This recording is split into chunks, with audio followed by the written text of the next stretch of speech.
യുവ സംവിധായിക നയന സൂര്യയുടെ മരണം കൊലപാതകമല്ലെന്ന് ഉറപ്പിച്ചുകൊണ്ടുള്ള മെഡിക്കൽ ബോർഡ് റിപ്പോർട്ട് പുറത്തു വന്നിരിക്കുകയാണിപ്പോൾ.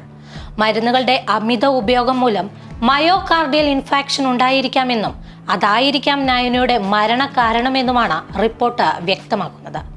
ഇൻസുലിന്റെ അളവ് കുറഞ്ഞ് അബോധാവസ്ഥയിലായി മരണത്തിലേക്ക് പോകാനും സാധ്യതയുണ്ടെന്ന് ഡോക്ടർമാർ വിലയിരുത്തുന്നുണ്ട്.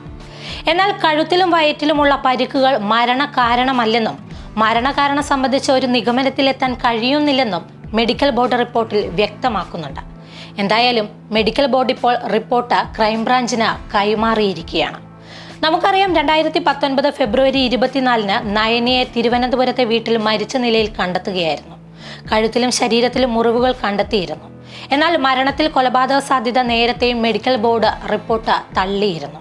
നേരത്തെ പഠനത്തിനായി തിരുവനന്തപുരത്തെത്തിയ നയന 10 വർഷത്തോളം സംവിധായകൻ ലെനിൻ രാജേന്ദ്രന്റെ സഹസംവിധായികയായി പ്രവർത്തിച്ചു വരികയായിരുന്നു. ലെനിൻ രാജേന്ദ്രൻ മരിച്ച 1 മാസം പിന്നിടുമ്പോഴായിരുന്നു നയനയുടെയും മരണം. ഇതോടെയാണ് നയനയുടെ മരണം കൊലപാതകമാണോ എന്ന സംശയമുണ്ടാക്കിയത്. എന്തായാലും മരണം കൊലപാതകമല്ലെന്ന് ഉറപ്പിച്ചിരിക്കുകയാണ് ഇപ്പോൾ ഫോറൻസിക് സംഘം. അന്തിമ റിപ്പോർട്ട് വന്ന സാഹചര്യത്തിൽ അന്വേഷണം അവസാനിപ്പിച്ച ക്രൈംബ്രാഞ്ച് കോടതിയിൽ റിപ്പോർട്ട് നൽകാൻ ഒരുങ്ങുകയാണ് ഇപ്പോൾ.